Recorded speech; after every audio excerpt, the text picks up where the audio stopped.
नबी सल्लल्लाहु अलैहि वसल्लम रोज सुबह बकरियों को लेकर जंगल की तरफ जाने लगे थे, मगर एक दिन बीबी हलीमा का दिल अचानक घबरा उठा। उन्होंने प्यार से कहा, मेरे लाडले, आज के बाद तुम बकरियां चराने नहीं जाओगे, मेरा दिल गवाही नहीं देता। इसी पल उनका एक बेटा दौड़ता हुआ आया और रोते रोते बोला, अम्मा, हमारी एक बकरी को जंगल का बड़ा शेर उठा ले गया। ये सुनते ही बीबी हलीमा की आंखें भर आईं। जब नन्हे मोहम्मद सल्लल्लाहु अलैहि वसल्लम ने बीबी अम्मा को परेशान देखा तो बड़े इत्मीनान से फरमाया, अम्मा आप रोइए मत, मैं अभी जाता हूँ और बकरी वापस ले आता हूँ। बीबी हलीमा घबरा कर बोले, बेटा वो बहुत डराना शेर है, अब तक बकरी को खा चुका होगा।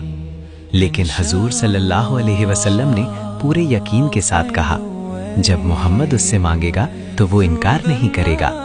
इसके बाद हजूर सल्लल्लाहु अलैहि वसल्लम अम्मा हलीमा को साथ लेकर जंगल की तरफ चले। जंगल के बीच खड़े होकर आपने आवाज दी, ऐ जंगल के शेरों, मेरी अम्मा हलीमा की बकरी लौटा दो। कुछ ही लम्हों में झाड़ियों से 2-3 ताकतवर शेर निकले, बकरी को साथ लिए हुए, और दौड़ते हुए आकर हजूर सल्लल्लाहु अलैहि वसल्लम के कदमों में बैठ गए। आप सल्लल्लाहु अलैहि वसल्लम ने फरमाया, क्या तुम्हें मालूम नहीं कि ये मेरी अम्मा की बकरी है? फिर तुमने इसे क्यों उठाया? शेरों ने अदब से जवाब दिया, ऐ अल्लाह के महबूब, जब आप यहाँ आते थे तो हम छुपकर आपके चेहरे की रोशनी देखते थे। ऐसा हुस्न हमने कभी ना देखा। जब 3 दिन तक आपका दीदार ना हुआ तो हम बेचैन हो गए। हमारे सरदार ने कहा कि अगर दीदार करना है तो बकरी को बहाना बना लो।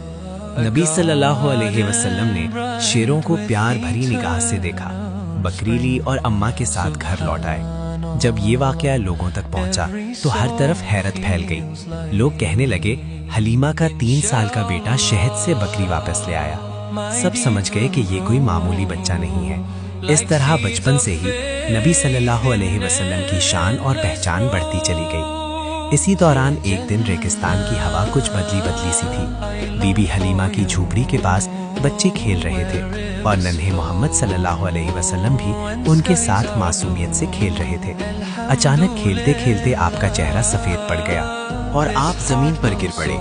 इसी वक्त आसमान से 2 फरिश्ते उतरे। उनके हाथों में चांदी का तश्त था जिसमें बर्फ और जमजम का पानी भरा हुआ था। उन्होंने नरमी से हजूर सल्लल्लाहु अलैहि वसल्लम को उठाया, लिटाया और सीने मुबारक खोला। घर के मारे बच्चे भागते हुए बीबी हलीमा के पास पहुंचे और चीख कर बोले, अम्मा मोहम्मद के साथ कुछ अजीब हुआ है। बीबी हलीमा और उनके शौहर हारिस घबरा कर दौड़े और देखा कि नन्हे मोहम्मद सल्लल्लाहु अलैहि वसल्लम जमीन पर लेटे हुए हैं। आगे की कहानी जानने के लिए पार्ट 4